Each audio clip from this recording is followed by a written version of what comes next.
Pues muy buenas tardes o buenos días, ya tendría pasado las 12. Así que es un privilegio y una responsabilidad llevar la palabra del Señor. Me encuentro con mucho gozo de conoceros. No os conocía a nadie. Mi mujer sí conocía a más de uno, a más de una de las mujeres que tuvieron el retiro. Y mi nombre es Iñaki, me llamo José Ignacio, así que ese es mi nombre real. Solo mi madre me llama José Ignacio, o me llamaba, está con el Señor ya, pero el resto me llama Iñaki de toda la vida y soy Iñaki. Soy de Valladolid, estoy casado con Fina, que ha venido conmigo, mi esposa, desde hace 25 años y vivimos en Cieza, porque ella es de Cieza. Y tenemos 4 hijos, 2 hijas y 2 hijos. Así que ellos no pudieron venir, algunos trabajan, bueno, las mayores trabajan y el pequeño se ha quedado con la mayor, con una de ellas, mientras está por la mañana sin trabajar. Poco más puedo decir de mi vida. Trabajo de panadero, aunque soy maestro escuela. Lo que pasa es que no ejerzo como maestro escuela. Pero estoy de panadero en un pueblo en Abarán, los que lo conozcáis. Y nada, conocí al Señor hace ya 30 y muchos años. Con 15 años, 16, 15 años me entregué al Señor y con 16 me bauticé. Y no vengo de una familia creyente, así que es un milagro que hoy, en 2025, esté delante de vosotros. Porque normalmente o ya estaría muerto o estaría en una situación muy, muy negativa para mi vida seguramente, sin Dios y sin esperanza. Así que doy la gloria a Dios en esto también. Se me ha comunicado que estáis dando Marcos. Yo, cuando me lo dijo Freddy, digo, ¿qué pasa con Marcos? Que todo el mundo está estudiando Marcos. Y ya de uno y otro, porque en Molina me pasó, que también cuando me invitaron fue para dar Marcos, pues ya decidí, digo, tengo que dar Marcos. Y le digo al anciano el otro día, voy a dar Marcos, ¿vale? Así, cuando ya vaya, ya llevo algo adelantado. Y hemos empezado Marcos, hace 2 estudios allí en Cieza, todos los martes daremos Marcos. Así que esto es como una preparación para cuando llegue al capítulo 12.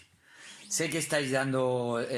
hoy llegamos al 12-18 y a veces no sé exactamente qué es lo que habéis visto hasta ahora o cómo habéis enfocado el Evangelio.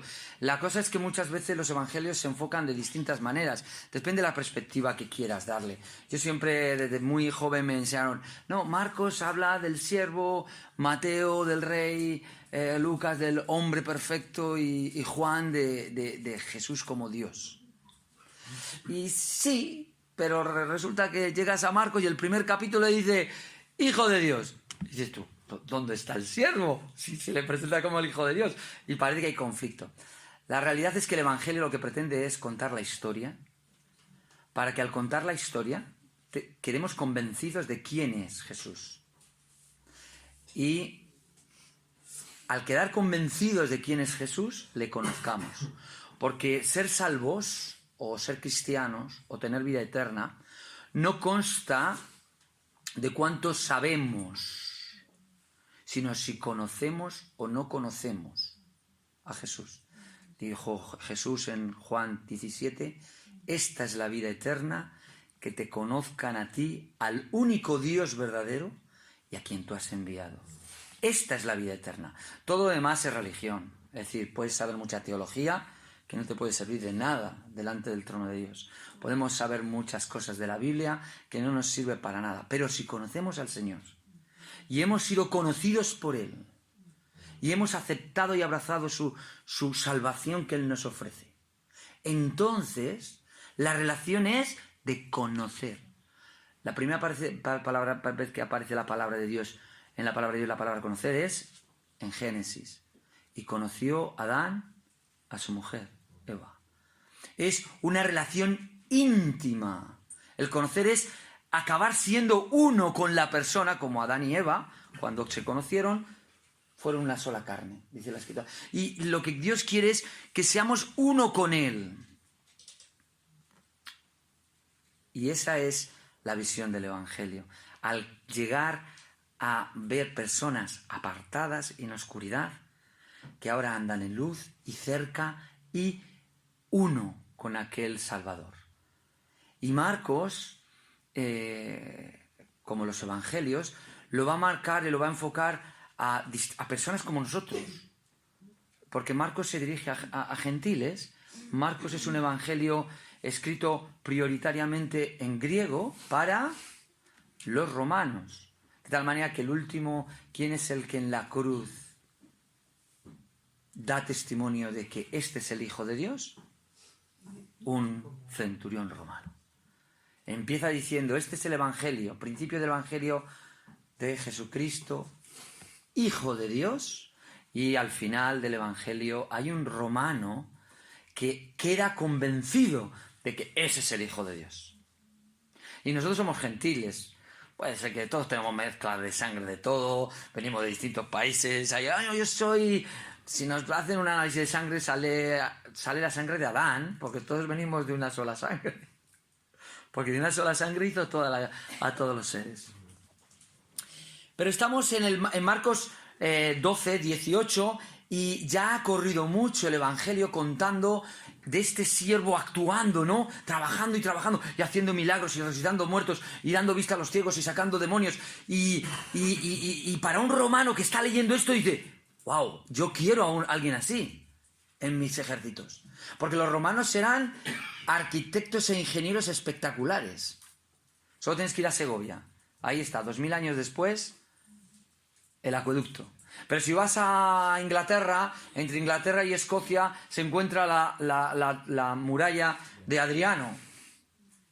Y si vas a Roma tienes el Coliseo. Eran ingenieros. En mi tierra, cada riachuelo tiene un puente romano de 2000 años. Y ahora en todo esto está Marcos explicando a sus lectores, les está diciendo, este Hijo de Dios ha hecho esto. Y extrañamente, a partir del capítulo 11, cuando él entra en Jerusalén, parece que se frenan los milagros y entonces empieza a examinar al Hijo de Dios. Como cuando el Cordero entra en el templo para ser sacrificado y el sumo sacerdote tenía el deber de decir, no tiene tacha, tiene la edad que tiene que tener. Este Cordero es perfecto. Y en el capítulo 12 concretamente vemos con esas preguntas en el 11 empieza ya con los sacerdotes ancianos y escribas. Luego en el 12 adelante los fariseos con los herodianos. Y ahora de repente la pregunta de los saduceos. Y después la pregunta de un escriba. Y por último el capítulo 12 termina con la aseveración de Dios. Quien está entregado de verdad a mí tiene que darlo todo. Y aquella viuda dando en las dos blancas. Es interesante que empieza el capítulo 11 con una entrada triunfal. Todos reconocen quién es este. Este es el Hijo de David. Los dueños del burrico le ceden el burrico. Le dan lo que es suyo. El Señor lo quiere, toma. Los jóvenes y los que iban delante y detrás dicen, le echaban sus mantos y hojas y le aclamaban como, Él es el que nos va a salvar. Oh sana, oh sálvanos. Al Hijo de David le estaban proclamando como rey. Le estaban dando todo. Y de repente llegan los sacerdotes. Oye, ¿cómo se te ocurre? ¿Qué eres? ¿De dónde viene tu autoridad para hacer estas cosas? Es decir, ellos sabían, lo que hemos dicho al principio, no es saber, es relación, conocimiento. Ellos sabían todas las cosas, pero no daban su brazo a torcer. Dime. Bueno, pues, ¿de quién era Juan el Bautista? Ah, ¿no queréis? No queréis reconocer que era del cielo. Porque no le hicisteis caso. Y si decís que no, como sabéis que todo el mundo sabe que sí, pues tenéis a miedo al pueblo. Pues yo tampoco os lo digo de dónde tengo la autoridad, porque no es necesario que él dijese dónde tenía la autoridad. Lo que Marcos quiere es, este es el siervo de Dios actuando. Tenéis que dar una respuesta. Y les cuento una parábola. Y la parábola en resumen es, que lo habéis dado, me imagino, ¿verdad? El énfasis de la parábola es, tienes que dar lo que es del dueño, al dueño. ¿Os dais cuenta que desde el capítulo 11 es dar a Dios lo que es de Dios? Y cuando preguntan los herodianos, una pregunta muy astuta, una pregunta parece muy carnal, pero era muy inteligente. En Lucas dice, conociendo él la astucia de ellos.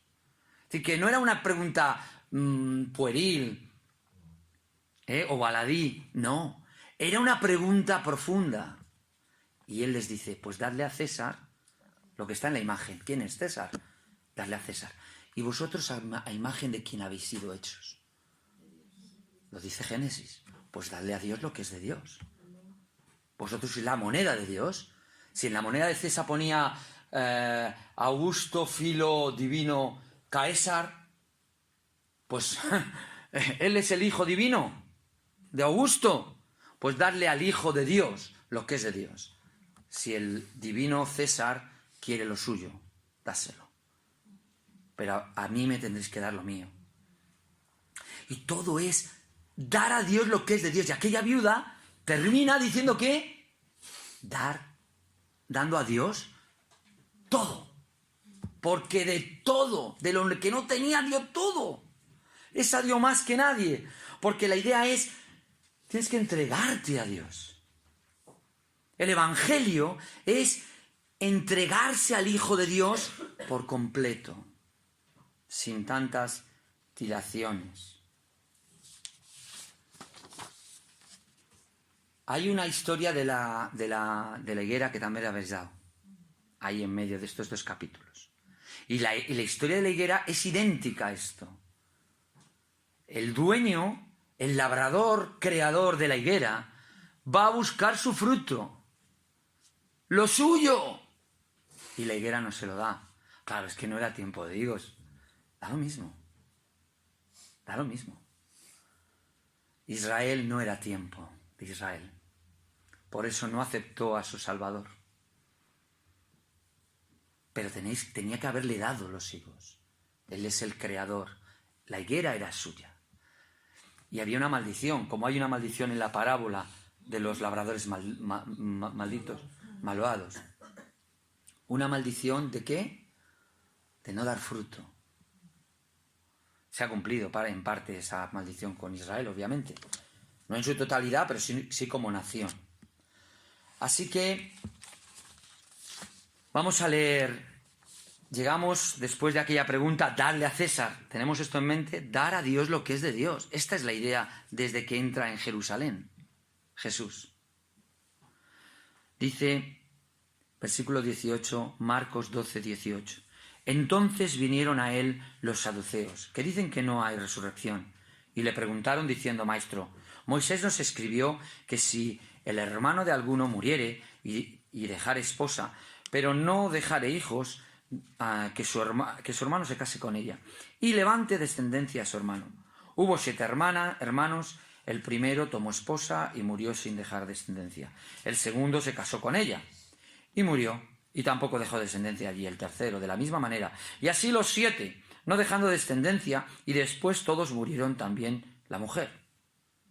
En la resurrección, pues, cuando resuciten, ¿de cuál de ellos será ella mujer? Ya que los 7 la tuvieron por mujer. Entonces respondiendo Jesús, les dijo, no erráis por esto, porque ignoráis las Escrituras y el poder de Dios. Porque cuando resuciten los muertos ni se casarán, ni se darán en casamiento, sino serán como los ángeles que están en los cielos. Pero respecto a que los muertos resucitan, ¿no habéis leído en el libro de Moisés cómo le habló Dios en la zarza diciendo: yo soy el Dios de Abraham, el Dios de Isaac y el Dios de Jacob? Dios no es Dios de muertos, sino Dios de vivos.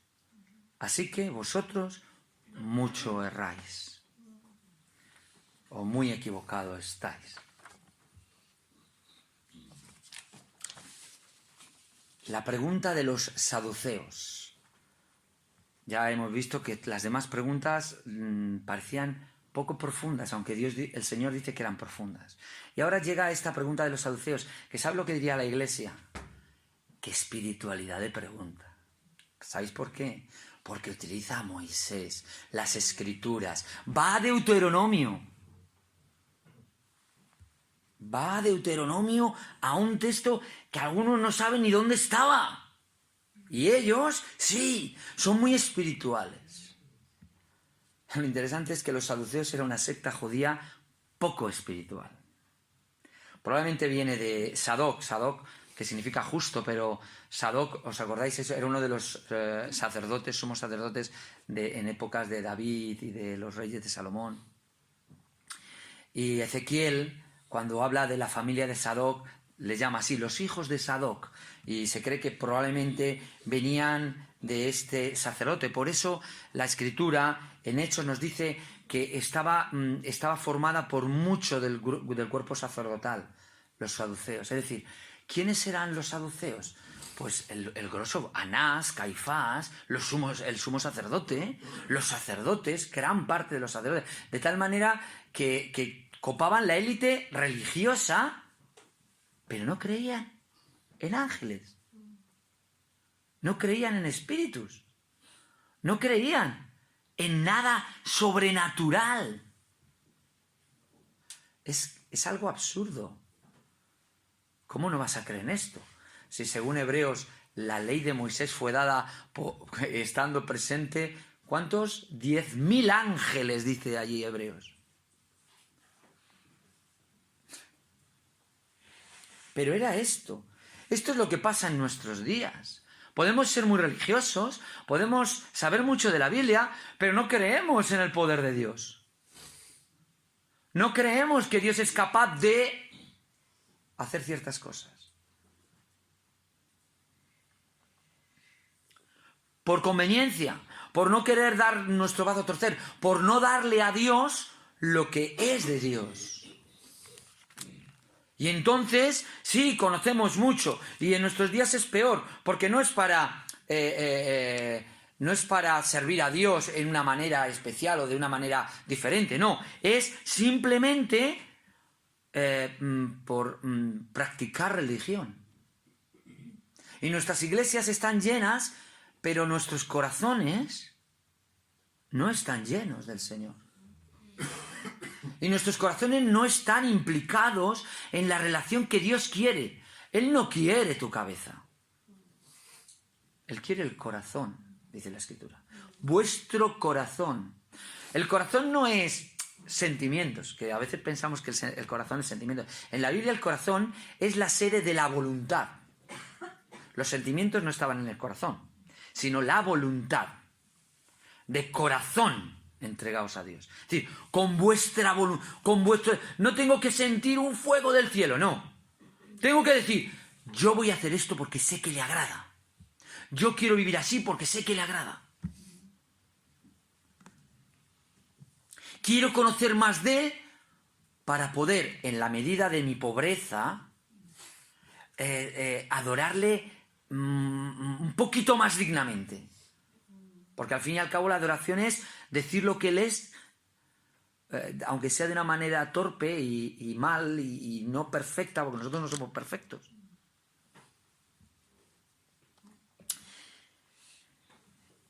Y estos hombres empiezan con esa pregunta que va a tratar sobre la resurrección. Uno diría, bueno, pero esto parece sobre el matrimonio o sobre, ¿no?, algo...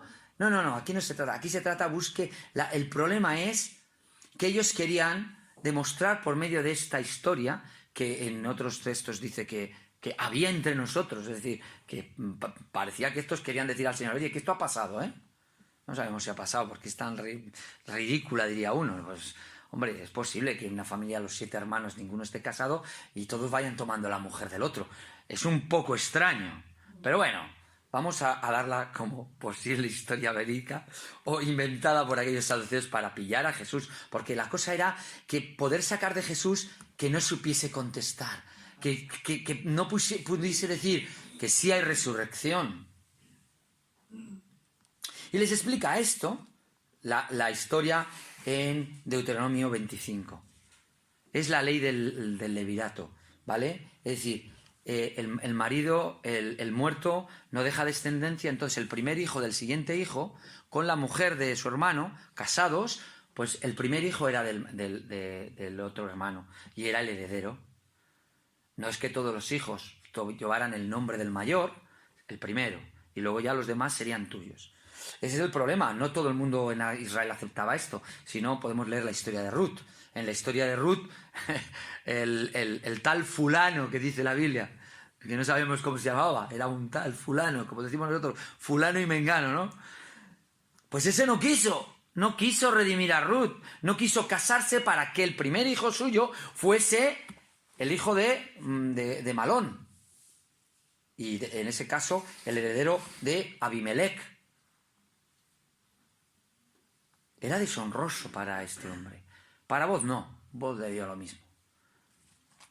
Y gracias a que a Boz le dio lo mismo, pues el Señor en sus planes, en sus propósitos que no se tuercen, nos trajo al Salvador. Así que la historia es una historia rara. Pero la respuesta, bueno, ellos también añaden este versículo 23, ¿no? En la resurrección, pues, cuando resuciten, ¿de cuál de ellos? Es decir, esta forma de decirlo, este rintintín de la resurrección. Sí, hay resurrección. Cuando resuciten. ¿No ves, Señor, qué absurdo es? ¿No ves qué absurdo es que ahora van a resucitar estos 8 y va a haber un conflicto? ¿En qué? ¿De quién es la mujer? Claro, la pregunta parecía muy espiritual al principio, pero vemos que torna en una situación carnal, una situación, diríamos, absurda, porque cuando uno ¿se convierte ¿a quién? Al Señor. ¿Es uno con quién? Con el Señor. El Señor dejó en la tierra pues esta orden de matrimonio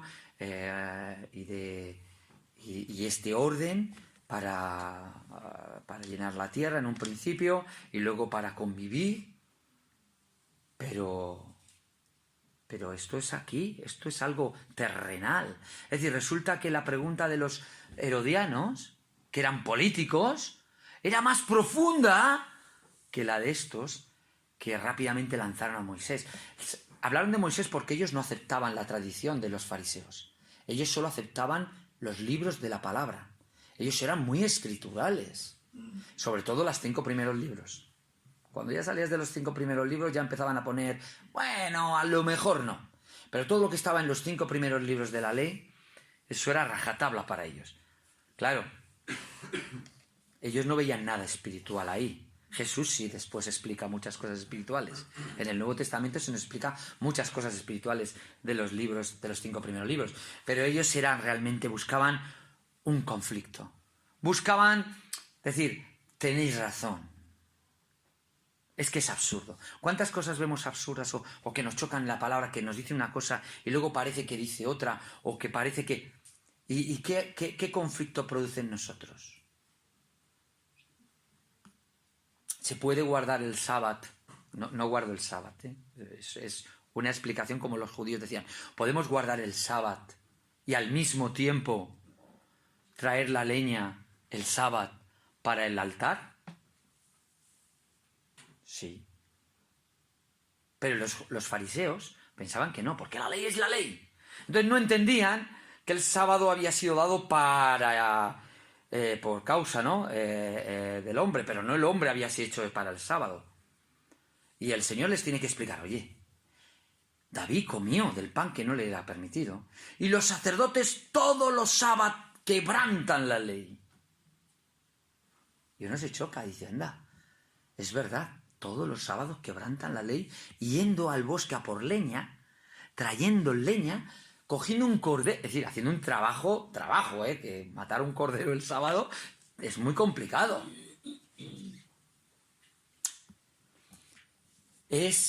Entonces respondió Jesús, es porque erráis, porque ignoráis las Escrituras. ¿Ignoraban las Escrituras? Es una pregunta. ¿Ignoraban las Escrituras? Yo no sé si antes de leer este texto hubiese dicho, ¿dónde se encuentra la ley del levirato?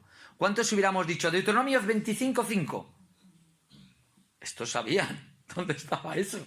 Sabía que había una ley que era la del levirato que pedía esto. Es decir, ¿cómo Señor ignoran las Escrituras? Porque no las saben aplicar.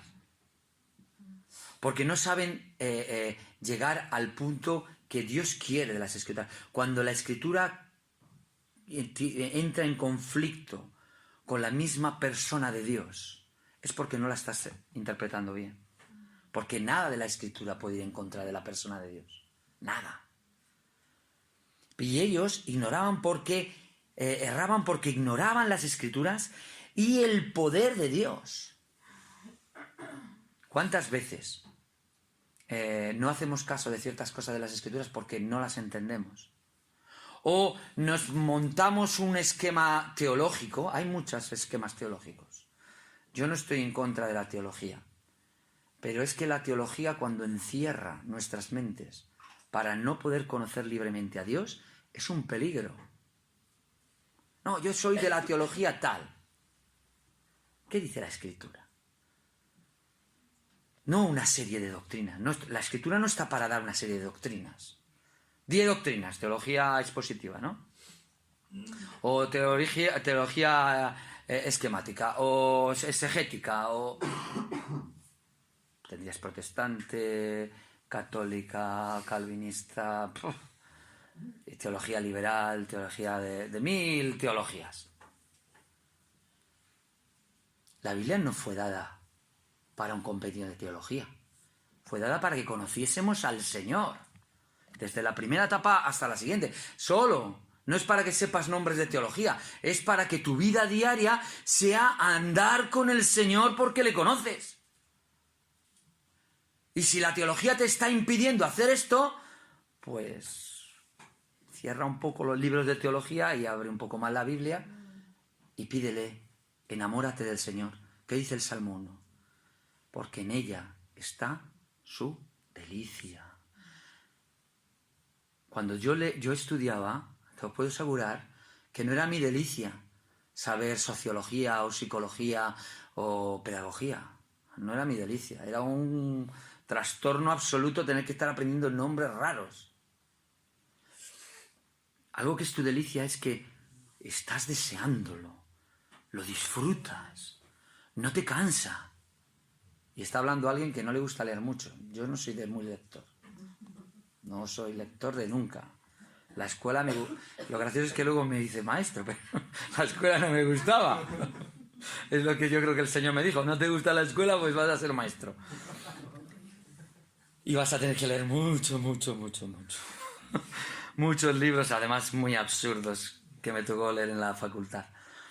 Pero lo que quiero deciros es que no es saber, recibir conocimiento, esquematizar a Dios, que a Dios no le puedes esquematizar. Teología de la salvación, teología del pecado, teología de ángeles, teología... Que esto no es. Que es enamorarte tú del Señor, buscarle con todo tu corazón, y cuando tú te encuentras mal porque has dicho, hecho, o estás andando de una manera que tú no te encuentras bien, decirle, Señor, pues ayúdame a cambiar. No quiero ser el mismo después de 30 años, porque esto no es tu voluntad. Tu voluntad es, ¿qué quiere? Que me conozcáis, y dice el profeta, y proseguir en el conocimiento de Dios. Es decir, no es conocer a Dios. Porque claro, si yo me leo el libro de teología sistemática, me lo sé. Puedo estar de acuerdo con algunos temas teológicos o no, pero me lo sé. Esto no es.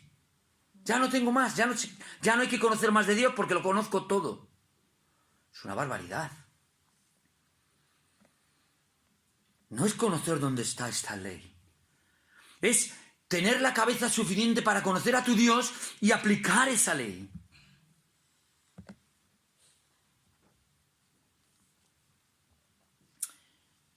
Su problema, el problema de estos hombres era la ignorancia. Mientras que en los fariseos era la hipocresía, la maldad, dice Lucas. Y Mateo, dice la malicia en ellos, dice Mateo, cuando habla de los fariseos y de los herodianos. Pero era astuta aquella pregunta. Esta era simplemente porque conocían la palabra de Dios, pero no sabían, no querían entregarse al Dios de la palabra.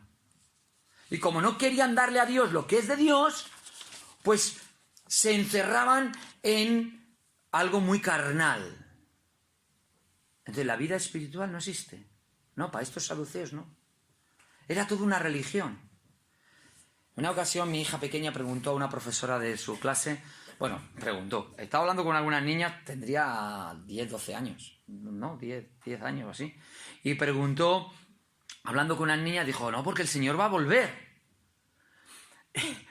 Y fueron corriendo a la profesora de religión para decirle, dice Rebeca que el Señor va a volver. Respuesta literal de la profesora de religión. A por pipas. Va a volver a por pipas. Yo porque no soy director de ese colegio, si no la llamaba al orden. Digo, si no quieres da lengua, matemáticas, pero no me des religión. No me des, por favor, religión. Porque simplemente me dijo mi hija toda, es que la profesora ha dicho esto delante de todos los niños. Digo, pues tú recuérdalas el credo católico. Y así volverá para juzgar a los vivos y a los muertos. Así termina el credo católico. Bueno, no es católico porque es un credo que hacía la Iglesia mucho antes de que existiese la Iglesia romana. Pero en su propio catecismo, en su catequesis enseña esto. Pero nos llenamos de religión. Y es solo fachada. Es algo momentáneo. Es para aquí. Para la vida. De verdad, hermanos, hermanas, no vivamos la vida que Dios nos da para este mundo. En este mundo solo. Porque eso solamente es religión. Solo es religión. Yo os animo a que lo lleváis más allá.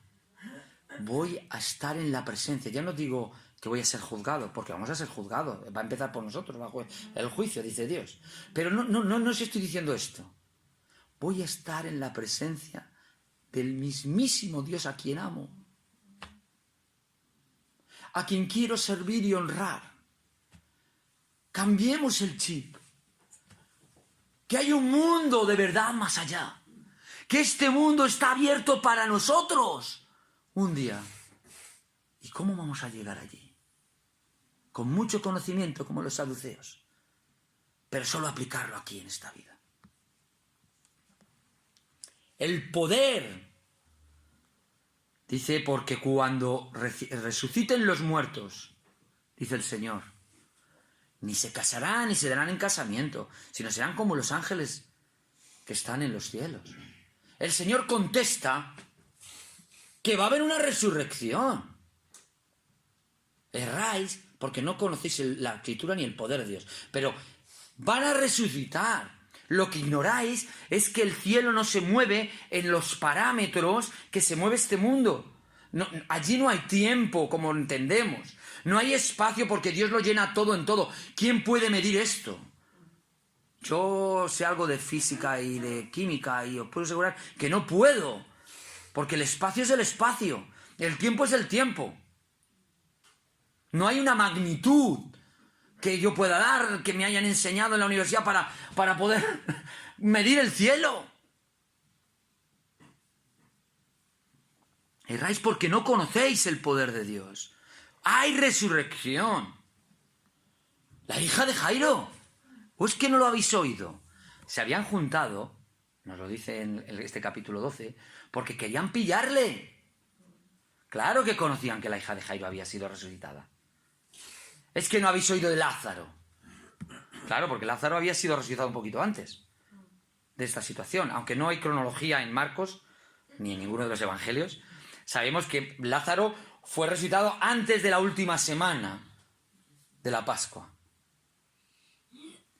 El hijo de la viuda de Naín. Es que no os acordáis cuando veníamos todos alegres de haber visto cómo Dios, el Señor, había sanado a aquel hijo del centurión. Iban todos alegres y se encuentran con otra comitiva que iba toda muy triste, porque llevaban un muerto. Y conmovido el Señor resucitó a aquel niño o aquel joven. Es que no habéis visto el poder de Dios. O es que no queréis darme lo que me pertenece. Porque el capítulo 10 termina como: el Hijo del Hombre no vino a ser servido, sino a servir y a dar su vida en rescate por muchos. Es fundamental este versículo, porque 3 veces les había dicho en Marcos, lo podéis leer, 3 veces les había dicho: voy a Jerusalén a morir y resucitaré. Que hay resurrección. Si yo vengo aquí es para solucionar el problema este que tenéis. Y voy a resucitar para que lo podáis creer, para que podáis ser justificados, dice la Biblia. ¿Por qué? Porque por mucho que yo me arrepienta, he hecho algo malo. Si no hay una solución, la ley me condena. Por mucho que yo le clame a Dios y le sirva desde aquí hasta que me muera, si no hay una solución, de nada sirve mis lloros, mis oraciones, mi deseo de servir a Dios. Pero de repente llega el Hijo de Dios con el Evangelio, que es como comienza este Marcos. Y el Evangelio significa: hay buenas noticias. Hay uno que es Jesús y Cristo, Salvador, y es el Mesías, que es el Hijo de Dios, que va a venir a Jerusalén a ser entregado, muerto y resucitará. Y podréis entonces dejar de vivir en la carne y pasar a un nivel espiritual de poder. Toda potestad y autoridad me es dada, ¿dónde? En los cielos, ya la tenía. En la tierra, sí, también la tenía como Dios. Pero ahora como hombre, a sus discípulos le dice: ahora me es dada. ¿Por qué? Porque él había resucitado de entre los muertos. No es algo pueril que pensemos, bueno, en lo de la resurrección, pues es parte del Evangelio. No, es fundamental, porque quiere decir que Dios ha aceptado el sacrificio de Jesús. Que Dios ha aceptado el sacrificio del Cordero de Dios que quita el pecado del mundo. Y ha resucitado. Cuán necesario es la resurrección. Y vosotros, por una cuestión absurda, carnal, ¿de quién va a ser? Que no, que allí no hay marido y mujer, que allí es otra cosa, que allí nuestro deleite va a ser Él, para tanto hombres como mujeres, que vamos a buscarle, que vamos a conocerle de una manera como no le hemos conocido. Y Él resucitó de entre los muertos. Así que el Señor podía haberles dejado así, y nos puede dejar así. Oye, ¿qué vas a hacer? ¿Hay poder en Dios? ¿Hay poder en Jesús? ¿Existe la resurrección de entre los muertos? Pero Él, con lo misericordioso que es nuestro Dios, dice: pero respecto a los muertos, que los muertos resucitan. Es decir, les va a explicar, les va a enseñar. No les llamo ignorantes por llamarles ignorantes y ala, quédate con la duda, ¿no? Como porque ellos no preguntaron. Pero Él sí les dice: respecto a esto de la resurrección, ¿no habéis leído en el libro de Moisés, a quien vosotros veneráis, cómo le habló Dios en la zarza? En el pasaje de la zarza dice otro evangelio: yo soy el Dios de Abraham, el Dios de Isaac y el Dios de Jacob. Dios no es Dios de muertos, sino de vivos. Así que vosotros erráis porque no conocéis esta verdad. El propio Abraham, cuando entregaba a Isaac, creía en la resurrección, porque él mismo pensó, bueno, de este me va a dar descendencia, no de otro. Y lo iba a entregar, porque sabía que Dios era poderoso. Erráis porque no conocéis el poder de Dios. Pero Abraham, el padre Abraham de la fe, él sí creía en el poder de la resurrección. Y dice Hebreos, de esa manera fue recibido realmente, porque el corazón a Abraham ya le había sacrificado. Y Dios lo sabía. Y no le permitió sacrificarlo físicamente. ¿Por qué? Porque bastaba. Creía en el poder que yo tengo para que en este te voy a dar descendencia y en este puedo resucitarlo de entre los muertos. Por la fe. Así que todo lo que vemos aquí en Marcos 12, 18 hasta el 27 nos habla de todas los obstáculos que podemos ponerle nosotros también al Señor en cuanto a estos temas. No tanto porque no comprendamos, sino porque no queremos entregarnos. ¿Cuántas veces vamos a la Escritura y hay cosas que sabes que el Señor te está hablando para que decidas, pero la decisión no te gusta? ¿Y qué haces?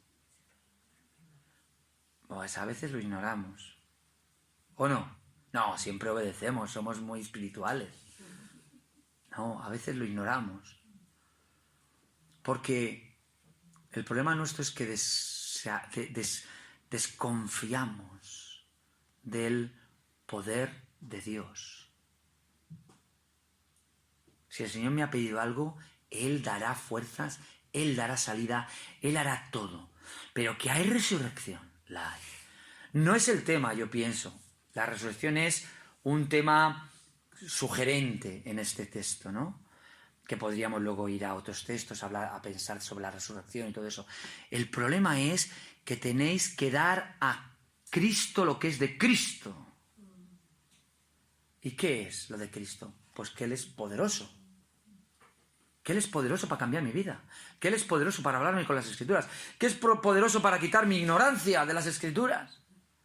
Y abrirme los ojos y quitarme el velo de lo que sea, de mi orgullo, de mi ignorancia, o incluso a veces de que no doy a más, porque no sé mucho, no he ido al colegio hasta cierto y no doy a más.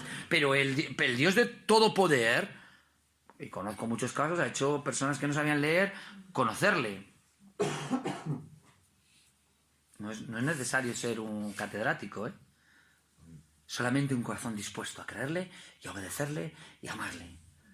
Y decir, Señor, tú eres quien tienes poder y tu palabra es preciosa para mí.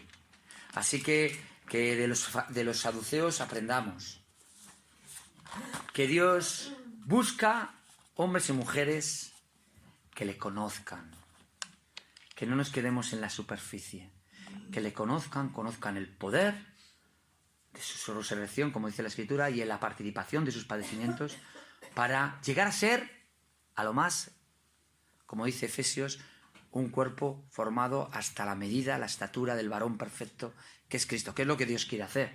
Una iglesia con sus características, con sus formas, con su mira de reino, con su mira de moralidad, de virtud y de todo. Así que yo os animo a que conozcamos al Señor y prosigamos en conocimiento. Y el pueblo que conoce a su Dios se esforzará, dice la palabra de Dios, y actuará. Es decir, si conocemos al Señor, podremos esforzarnos porque sabemos que la fuerza no está en nosotros, está en Él, y nos pondremos en marcha a hacer la obra y la voluntad de Dios. Que el Señor os bendiga mucho, hermanos, hermanas.